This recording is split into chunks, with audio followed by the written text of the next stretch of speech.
بسم اللہ الرحمن الرحیم۔ السلام علیکم۔ پروگرام رحمت رمضان کے ساتھ میں محمد بلال طاہر اور میرے ساتھ موجود ہیں چیئرمین پاکستان علماء کونسل حافظ طاہر محمود اشرفی صاحب۔ السلام علیکم۔ آج ہم بات کریں گے خلیفہ رابع سیدنا علی رضی اللہ تعالیٰ عنہ کی سیرت طیبہ کے حوالے سے۔ حافظ صاحب یہ بتائیں کہ سیدنا علی رضی اللہ تعالیٰ عنہ کا آپ صلی اللہ علیہ وسلم سے کیا رشتہ تھا اور اسلام کا اعلان سیدنا علی رضی اللہ تعالیٰ عنہ نے کب کیا؟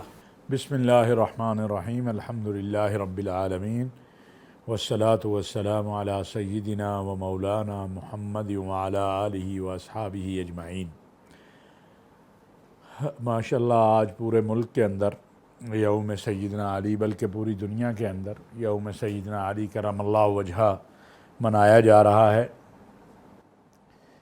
سیدنا علی کرم اللہ وجہہ رسول اللہ صلی اللہ علیہ وسلم کے چچا زاد بھائی تھے۔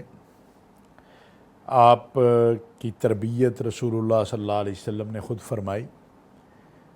اسلام میں سب سے پہلے جس نے اسلام کی دعوت کو قبول کیا وہ ہماری ماں سیدہ طیبہ طاہرہ اماں خدیجہ رضی اللہ تعالیٰ عنہا ہے۔ ان کے بعد مردوں میں سیدنا ابو بکر صدیق ہیں اور بچوں میں سیدنا علی کرم اللہ وجہہ۔ سیدنا علی کرم اللہ وجہہ نے کبھی بھی بت کی پوجا نہیں کی، اس لیے ہم کہہ سکتے ہیں کہ بہت سارے اہل مکہ میں ایسے لوگ تھے کہ جو بتوں کی پوجا نہیں کرتے تھے، وہ اللہ وحدہ لا شریک کی عبادت کرتے تھے۔ اور سیدنا علی کرم اللہ وجہہ کا بھی تاریخ میں ہمیں کہیں نہیں ملتا کہ انہوں نے کبھی بتوں کی پوجا کی ہو یا بتوں کی عبادت کی ہو۔ تو وہ توحید پرست تھے، لیکن اسلام جب ظاہر ہوا، جب اللہ کے نبی صلی اللہ علیہ وسلم نے اعلان کیا کہ اگر میں تم سے کہوں کہ یہ دعوت لا الہ الا اللہ محمد الرسول اللہ کو قبول کر لو، تو اس پر مشرکین نے انکار کیا۔ تو سیدنا علی کرم اللہ وجہہ جو ہیں وہ بچپن میں 10 سال کی عمر میں انہوں نے کلمہ پڑھ لیا، رسول اللہ صلی اللہ علیہ وسلم کے ہاں ہی تربیت پائی، اور رسول اللہ صلی اللہ علیہ وسلم کے چونکہ چچا زاد بھائی تھے، آپ کا بہت زیادہ پیار تھا، بڑا ہی الفت والا اور محبت والا ایک تعلق تھا۔ اسی لیے جب ہم تاریخ اسلام میں دیکھتے ہیں تو مختلف جگہوں پر جو ہے رسول اللہ صلی اللہ علیہ وسلم کا یہ جو فرمان ہے کہ جس نے علی کو ناراض کیا اس نے مجھے ناراض کیا، جو علی کا دوست ہے وہ میرا دوست ہے۔ تو یہ بڑا واضح ہے کہ سیدنا علی کرم اللہ وجہہ سے رسول اللہ صلی اللہ علیہ وسلم کا کیا تعلق تھا۔ اچھا یہ بتائیں کہ ہجرت کے وقت آپ صلی اللہ علیہ وسلم سیدنا علی رضی اللہ تعالیٰ عنہ کو اپنے بستر پہ کیوں چھوڑ گئے؟ دیکھیں رسول اللہ صلی اللہ علیہ وسلم نے مشرکین مکہ کے ظلم و ستم سے بہت برداشت کیے، لیکن پھر آپ صلی اللہ علیہ وسلم کو جب اللہ تعالیٰ نے حکم دیا کہ آپ ہجرت فرما جائیں تو آپ نے ہجرت کی رات جو ہے وہ سیدنا ابو بکر صدیق کو اپنے ساتھ لیا۔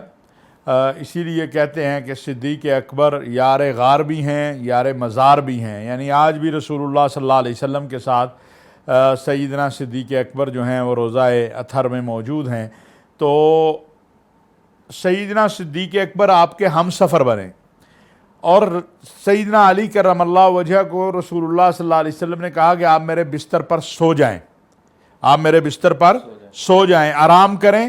اور یہ اہل مکہ، وہ اہل مکہ جنہوں نے ظلم کیے، ستم کیے، جن کی وجہ سے مکہ چھوڑنا پڑا، رسول اللہ صلی اللہ علیہ وسلم جب مکہ سے نکل رہے تھے تو ایسے دیکھ کے ایک حزن اور غم کی کیفیت میں کہا کہ اے مکہ تو مجھے بڑا پسند ہے، تیرے رہنے والے مجھے رہنے نہیں دیتے، یعنی جو مکہ کے لوگ تھے۔ تو اب اہل مکہ جو تھے وہ آپ کی دعوت کو قبول نہیں کر رہے تھے، آپ کے ساتھیوں پہ ظلم و ستم کر رہے تھے، آپ کے اوپر زندگی حیات جو ہے وہ زندگی تنگ کی ہوئی تھی، لیکن اپنی امانتیں بھی آپ ہی کے پاس رکھتے تھے۔ کہتے سارے یہی تھے کہ رسول اللہ صلی اللہ علیہ وسلم کے بارے میں کہ آپ صادق اور امین ہیں، آپ سچے ہیں اور امانت دار ہیں، آپ نے کبھی جھوٹ نہیں بولا، کبھی امانت میں خیانت نہیں کی۔ تو اب آپ یہ دیکھیں، یہ ہے جو سیرت رسول ہے اور جو آج کے انسان کو، مسلمان کو جس کی اتباع کرنی ہے، کہ آپ صلی اللہ علیہ وسلم کے پاس اب مکہ والوں کی امانتیں پڑی تھیں، آپ ہجرت کر کے جا رہے ہیں، کن کی وجہ سے جا رہے ہیں؟ مکہ والوں کی، جو ظلم و ستم کر رہے ہیں۔ امانتیں کن کی پڑی ہیں؟ مکہ والوں کی۔ اپنا گھر چھوڑ رہے ہیں، اپنا شہر چھوڑ رہے ہیں، اللہ کا گھر چھوڑ رہے ہیں۔ اب یہ سارے کچھ کے بعد جو ہے آپ صلی اللہ علیہ وسلم اس کے باوجود سیدنا علی کو فرماتے ہیں کہ علی تم میرے بستر پر سو جاؤ، اور صبح یہ جو امانتیں ہیں نا، فلاں فلاں فلاں کی امانتیں، یہ امانتیں ان کو واپس کر کے پھر تم مدینہ منورہ آ جانا۔ آج ہمیں چھوٹی سی کسی سے ناراضگی ہو جائے نا تو ہم کہتے ہیں تہس نہس کر دیں اس کی ہر چیز کو۔ اللہ کے نبی صلی اللہ علیہ وسلم کو اپنا گھر چھوڑنا پڑ رہا ہے، اپنا شہر چھوڑنا پڑ رہا ہے، سب سے بڑی بات بیت اللہ چھوڑنا پڑ رہا ہے، اور آپ بڑے غم میں کہتے ہیں، حزن میں، کہ اے مکہ تو مجھے بڑا پسند ہے، تیرے رہنے والے مجھے رہنے نہیں دیتے۔ پھر بھی کہا کہ علی جن جن کی جو امانتیں ہیں ان کے سپرد کر کے پھر آپ جو ہے مدینہ منورہ آ جانا۔ تو حضرت علی کرم اللہ وجہ نے پھر امانتیں سپرد کی جن جن کی تھی، اور پھر وہ بھی مدینہ منورہ تشریف لے گئے۔ اچھا، آپ کا سیدہ فاطمہ رضی اللہ تعالیٰ عنہ سے نکاح کب ہوا؟ دیکھیں، یہ جو ہے ایسی بات ہے کہ آپ صلی اللہ علیہ وسلم سے نسبت کے لیے بڑے بڑے صحابہ، مکی، مدنی، انصار، مہاجر، وہ چاہتے تھے کہ سیدہ طیبہ طاہرہ فاطمہ الزہرا رضی اللہ تعالی عنہ سے نکاح ہو جائے، لیکن اللہ تبارک و تعالی نے اس کا فیصلہ آسمان پر کر دیا تھا۔ آپ یاد رکھیے ایک بات کہ رسول اللہ صلی اللہ علیہ وسلم کا کوئی قدم جو ہے وہ کوئی بھی قدم بغیر وحی کے نہیں ہے۔ وَمَا يَنْتِقُ عَنِ الْهَوَىٰ إِنْ هُوَ إِلَّا وَحْيٌ يُوحَىٰ۔ آپ جو بولیں، جو کہیں، جو کریں، آپ چلے، آپ بیٹھے، آپ اٹھے، سب اللہ کے طرف سے حکم تھا، اس کے مطابق آپ نے کیا۔ تو یہ نکاح بھی اللہ تبارک و تعالیٰ کے حکم سے سیدنا علی کے ساتھ طے ہوا۔ اس کے جو اخراجات تھے وہ سیدنا عثمان غنی رضی اللہ تعالیٰ عنہ نے، اور اس میں گواہ اور اس میں معاون سیدنا ابو بکر، سیدنا عمر، یہ سب بنے۔ اور آپ لیکن یہاں میں ایک بات ضرور کہنا چاہتا ہوں، اس لیے کہ آج جو ہے ہمارے ہاں دور جاہلیت کی ایک نشانی یہ بھی ہے کہ بیٹیوں سے نہیں پوچھا جاتا جس وقت ان کا نکاح کرنا ہو کہ آپ راضی ہیں کہ نہیں راضی ہیں۔ ہمارے ہاں بدقسمتی یہ ہے کہ بیٹی جو ہے خوبصورت بھی ہے، پڑھی ہوئی بھی ہے، لیکن میں کہتا ہوں کہ برادری کا ایک وہ آدمی جو نہ پڑھا ہوا ہے، نہ اس کی کوئی شکل ہے، نہ عقل ہے، اور میں جو میری لکھی پڑھی بیٹی ہے، پڑھی لکھی ہوئی اور عقل مند، اسے میں اس کے ساتھ باندھ دیتا ہوں برادری کی وجہ سے، یا مال کی وجہ سے، یا پیسے کی وجہ سے۔ تو یہ حق اللہ کے نبی صلی اللہ علیہ وسلم نے بیٹی کو دیا۔ آگے پوچھا سیدہ فاطمہ سے کہ بیٹا میں تمہارا نکاح علی سے طے کر رہا ہوں، کر دوں؟ جب سیدہ فاطمہ اس پر خاموش رہیں تو چونکہ شریعت کے مطابق ایجاب و قبول یا اس طرح کے جو وقت ہیں اس میں خاموشی جو ہے اس کو یعنی اس بات سمجھا جاتا ہے، تو جب سیدہ طیبہ طاہرہ فاطمہ الزہرا رضی اللہ تعالی عنہ نے خاموشی اس پر اختیار کی، اور بعض روایات میں ہے کہ آپ نے سر ہلا دیا، تو اس کے بعد سیدنا علی کرم اللہ وجہ کا جو نکاح ہے وہ سیدہ فاطمہ سے ہو گیا۔ اور پھر آپ یہ دیکھیں حضرت علی کی کہ آپ رسول اللہ صلی اللہ علیہ وسلم کے چچا زاد بھائی ہیں، آپ رسول اللہ صلی اللہ علیہ وسلم کے داماد ہیں۔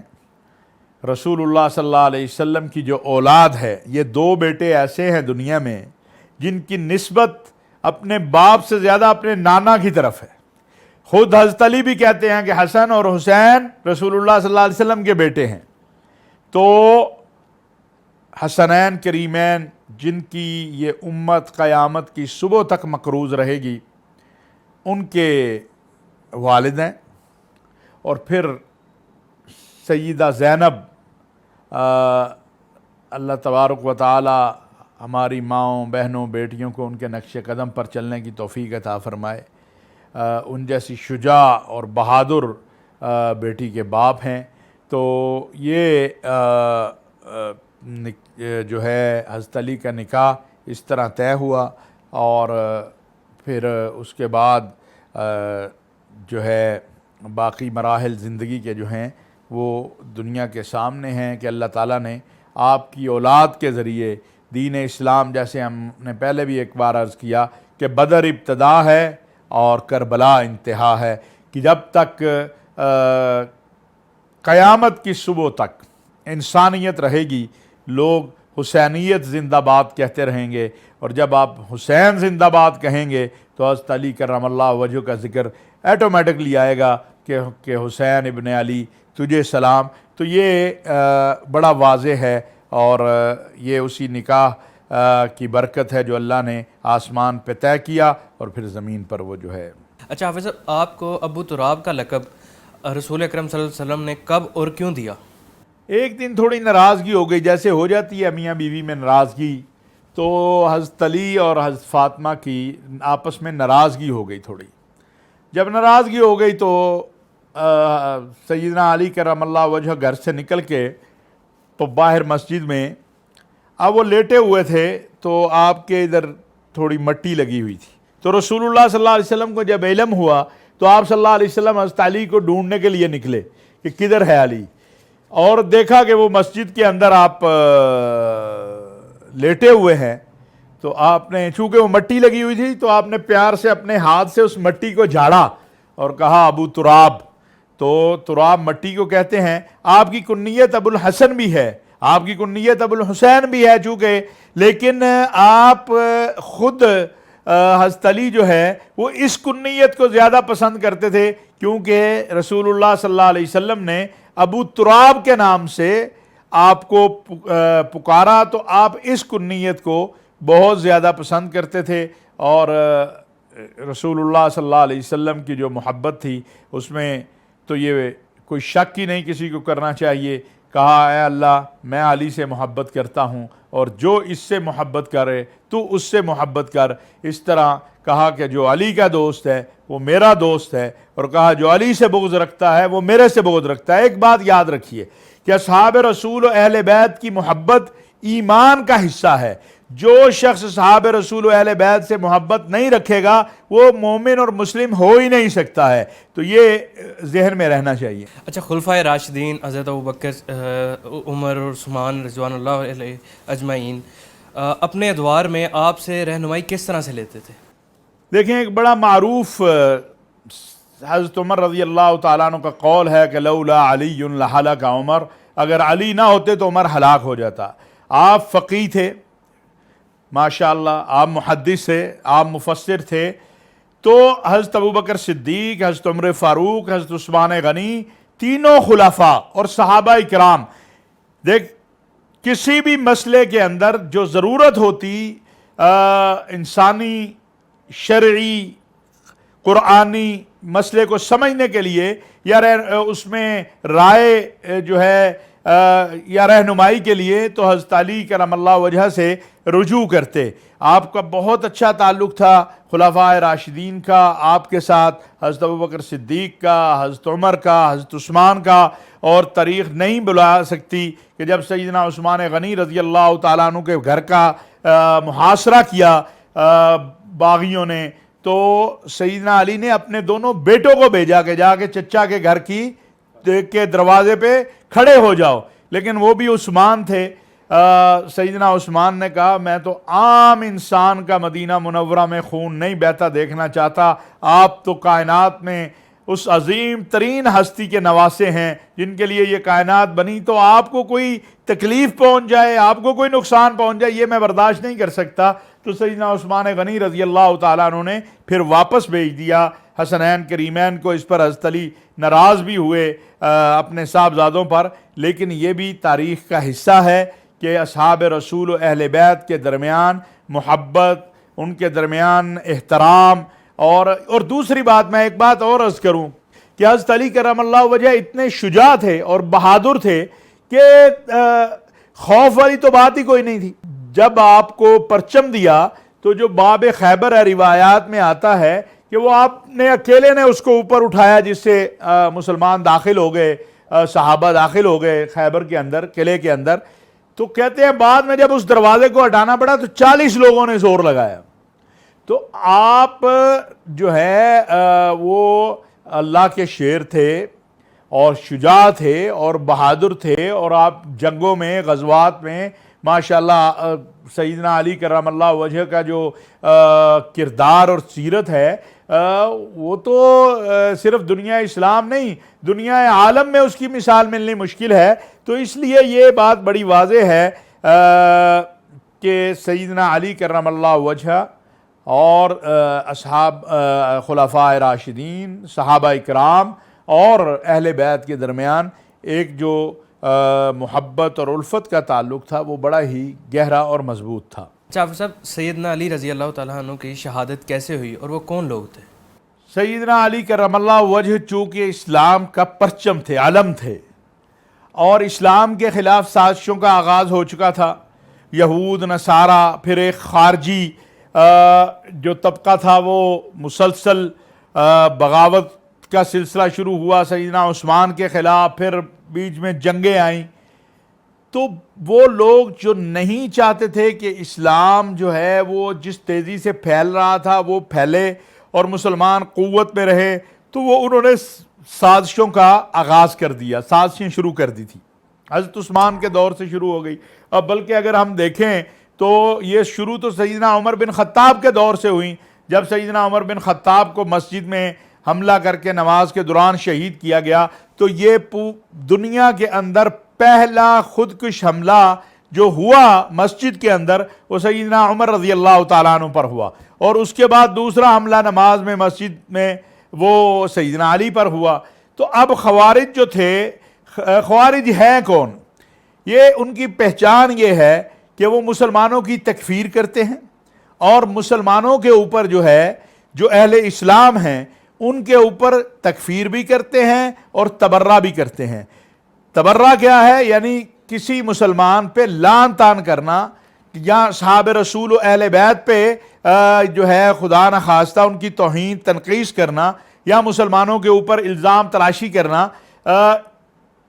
ایک ہے وہ طبقہ، اس میں فرق سمجھیے، ایک ہے وہ طبقہ جنہوں نے مسلمانوں کو نقصان دیا، ان سے نفرت کا اظہار، وہ ایک ہر مسلمان کی کے دل میں بھی اور زبان پہ بھی ہونی چاہیے.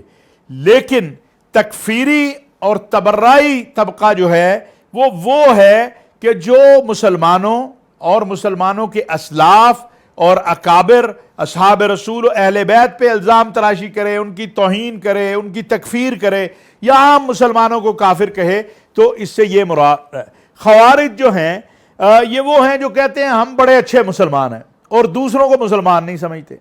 جیسے اس دور میں بھی جو فتنے آئے ہیں ان میں ایسے فتنے بھی آئے کہ جن لوگوں کی داڑھی چھوٹی تھی، ان کی مرضی کے مطابق نہیں تھی، یا ان کی خواہش کے مطابق انہوں نے کپڑے نہیں پہنے تھے، یا ان کی خواہش کے مطابق انہوں نے ٹوپی نہیں لی تھی، تو انہوں نے کافر بنا دیا. یعنی اس حد تک انہوں نے سختی اختیار کی اور پھر جس پہ دل چاہا الزام لگا دیا. تو اسلام تو اس کا قائل نہیں ہے. اسلام تو یہ کہتا ہے کہ کسی کے اوپر الزام لگانے سے قبل اس کی مکمل تحقیق کرو. یہ نہیں ہے کہ آپ کا دل چاہا کہ میری فلاں سے ناراضگی ہے اسے آپ کافر بنا دیں، یہودی بنا دیں، عیسائی بنا دیں. نہیں، اسلام کے اصول ہیں، ان اسلامی اصولوں کے تحت انسان مسلمان رہتا ہے، اور ان اسلامی اصولوں سے باہر جانے والا غیر مسلم ہوتا ہے. یہ نہیں ہے کہ خواہشات کے اوپر. یہ جو امت مسلمہ کے نوجوانوں کی بالخصوص اس وقت تباہی ہوئی ہے، اس کا بڑا سبب بھی یہ ہے کہ وہ بغیر کسی وجہ کے تکفیر اور تذلیل اور توہین اور تنقیص جو ہے وہ کی جاتی ہے. ایک عبد الرحمن بن ملجم تھا، اور اس کے ساتھیوں نے پلان بنایا کہ انہوں نے 3 بڑی شخصیات اس دور کی. سیدنا علی کرم اللہ وجہ بلا شبہ خلیفۃ المسلمین تھے وہ تو، لیکن ان کے ساتھ 2 اور لوگوں کو بھی قتل کرنا ہے. ان کا خیال تھا کہ وہ معاذ اللہ سیدنا علی سے بہتر مسلمان ہے، اور یہ آپ کے قاتل نے آپ کے سامنے بھی کہا کہ میں تو آپ سے بہتر مسلمان ہوں، وہ معاذ اللہ حضرت علی کو کافر کہہ رہا تھا۔ یہ جو تکفیری ہیں یا اس طرح کے جو لوگ ہیں، اللہ تعالیٰ پوری امت مسلمہ کو اس شر سے محفوظ کرے۔ یہ تو حضرت علی اپنے گھر سے نماز کے لیے نکلے صبح، رسول اللہ صلی اللہ علیہ وسلم نے آپ کو اس رات آپ سے زیارت ہوئی، حضرت علی کو رسول اللہ صلی اللہ علیہ وسلم کی خواب میں۔ حضرت علی نے کہا کہ آپ کی امت نے مجھ سے سخت جھگڑا شروع کیا ہوا ہے۔ ہائے ہائے، آپ صلی اللہ علیہ وسلم نے فرمایا تم ان کے لیے بد دعا کرو، لیکن حضرت علی نے بد دعا نہیں کی، اس کے اوپر جو دعا کی وہ یہ کی کہ یا اللہ ان کے اوپر وہ لوگ مسلط کر دے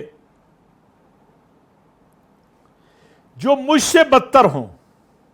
حضرت علی تو بہت افضل تھے، سمجھ گئے؟ کہا جو ان کے اوپر ایسے ظالم اور ایسے لوگ مسلط ہو جائیں کہ ان کو معلوم ہو، کہا یا اللہ ان پر مجھ سے بدتر لوگ مسلط کر دے۔ یہ نہیں اس کا معنی کہ خدا نہ خواستہ کوئی یہ اس کا معنی لے، حضرت علی تو یعنی معصوم محفوظ عن الخطا ہے، لیکن دعا کا مقصد یہ تھا کہ یہ ناشکرے لوگ ہیں، اللہ کی اتنی بڑی نعمت خلافت تھی ان کے اوپر، اور حضرت علی جیسا خلیفہ تھا، انہوں نے قدر نہیں کی۔ تو جب کسی چیز کی بے قدری ہو تو اللہ نے بھی کہا ہے کہ لَإِن شَكَرْتُمْ لَأَزِيدَنَّكُمْ وَلَئِن كَفَرْتُمْ إِنَّ عَذَابِي لَشَدِيدٌ، اگر نہ شکری کرو گے میرا عذاب بڑا سخت ہے۔ اس دوران آپ جب دعا کر رہے تھے تو الصلاۃ نماز اذان جو ہے وہ ہوئی، آپ گھر سے نکلے، اور آپ جب گھر سے نکلتے تھے تو آپ بھی الصلاۃ الصلاۃ، صبح فجر کا ٹائم تھا لوگوں کو تاکہ لوگ اٹھ جائیں۔ ابن ملجم نے آپ کے اوپر تلوار کا وار کیا جس سے آپ زخمی ہو گئے، اور 2 دن اور بعض روایات میں ہے 3 دن تقریباً یہ آپ زندہ رہے، اور اس کے بعد آپ شہید ہو گئے۔ آپ نے جو اپنے بیٹے امام حسن کو وصیت کی وہ بہت ہی اہم ہے۔ آپ نے فرمایا کہ دیکھو بیٹا، اگر میں زندہ رہا تو پھر میں خود اپنے قاتل سے جو اس کا معاملہ ہوگا نمٹاؤں گا، لیکن اگر میں شہید ہو گیا تو پھر اس نے مجھے 1 ضرب لگائی ہے تو اس کو بھی 1 ضرب لگانا۔ آج کل ہزاروں سال بعد، سینکڑوں سال بعد، قیامت کی صبح تک انسانیت اصحاب رسول و اہل بیت کو سلام پیش کرتی رہے گی، سیدنا علی رضی اللہ تعالیٰ عنہ کی شہادت کو بیان کرتی رہے گی، سیدنا علی کرم اللہ وجہ اور خلفائے راشدین کی خلافت کو اس دنیا میں قائم کرنا ہر مسلمان کی ذمہ داری ہے۔ ریاست مدینہ کا تصور اللہ کرے کہ کسی وقت ہم حقیقی صورت میں دیکھیں تو یہ وہ عظیم سانحہ تھا جو اسلام کے ساتھ ہوا، اور پھر اس کے بعد جو ہے خلافت راشدہ کا دور جو ہے وہ پھر سیدنا امام حسن خلیفہ بنے تھوڑے وقت کے لیے، لیکن وہ جو عروج کا وقت تھا ان 4 خلفاء نے جس انداز سے قیامت کی صبح تک انسانیت کے لیے مثال بنایا ہے، اس کی مثال ملنا مشکل ہے۔ سیدنا امام حسن نے امت کے 2 گروہوں میں صلح کروا کے جو عظیم کام کیا، اور سیدنا امام حسین نے اپنی جان قربان کر کے تاریخ میں یہ لکھا گیا کہ رسول اللہ صلی اللہ علیہ وسلم کے نواسوں نے اس امت کے لیے کہاں کہاں اور کس کس طرح قربانی دی۔ اقتدار ان کا مقصود نہیں تھا، اقدار ان کے سامنے تھی، انہی اقدار کے لیے انہوں نے قربانی دی۔ اب سب دعا کروا دیں۔ الحمدللہ رب العالمین والصلاة والسلام علی سیدنا و مولانا محمد وعلی آلہ واصحابہ اجمعین۔ ربنا ظلمنا انفسنا وان لم تغفر لنا وترحمنا لنکونن من الخاسرین۔ ربنا لا تزغ قلوبنا بعد اذ ہدیتنا وہب لنا من لدنک رحمہ انک انت الوہاب۔ یا مقلب القلوب ثبت قلوبنا علی دینک۔ یا رب العالمین، یہ آخری عشرہ ہے، یہ جہنم کی آگ سے آزادی کا عشرہ ہے، یا اللہ رمضان کی ساری برکتیں نعمتیں عطا فرما دے، یا اللہ امت محمد صلی اللہ علیہ وسلم پہ رحم فرما دے، یا رب العالمین خیر و عافیت کا معاملہ فرما دے، تمام بیماروں کو شفاء کاملہ عاجلہ مستمرہ نصیب فرما دے، یا الہ العالمین اس کرونا کے مرض سے پوری انسانیت کو نجات دے دے، یا رب العالمین یا الہ العالمین بے روزگاروں کو روزگار عطا فرما دے، یا اللہ رزق میں برکت عطا فرما دے، یا اللہ اطمینان قلب نصیب فرما دے، یا اللہ رمضان المبارک کی تمام برکتیں ساعتیں عزتیں عظمتیں عطا فرما دے، یا رب العالمین اس خیر کے کلمے کو پہنچانے میں جو جہاں بھی معاون ہے اس کا مددگار بنا۔ کیپٹل ٹی وی، اس کے مالکان، اس کے جتنے بھی احباب اس سارے عمل میں یا اللہ شریک ہوتے ہیں، یا اللہ ان کے لیے خیر کا اور یا اللہ ہر طرح سے عافیت کا معاملہ فرما دے، یا رب العالمین یا الہ العالمین یا ارحم الراحمین ہماری خطاؤں کو معاف فرما دے، وہ ساری خیریں عطا فرما دے جو نبی صلی اللہ علیہ وسلم نے آپ سے مانگی، اور ان سارے شرور سے محفوظ فرما دے جن سے نبی صلی اللہ علیہ وسلم نے آپ سے پناہ مانگی۔ اللہ کریم تو کریم ہے، جو لوگ انسانیت کی خدمت میں لگے ہوئے ہیں یا اللہ سب پہ اپنا کرم فرما دے، فضل فرما دے، شب قدر عطا فرما دے، آمین۔ وصلی اللہ علی نبینا محمد۔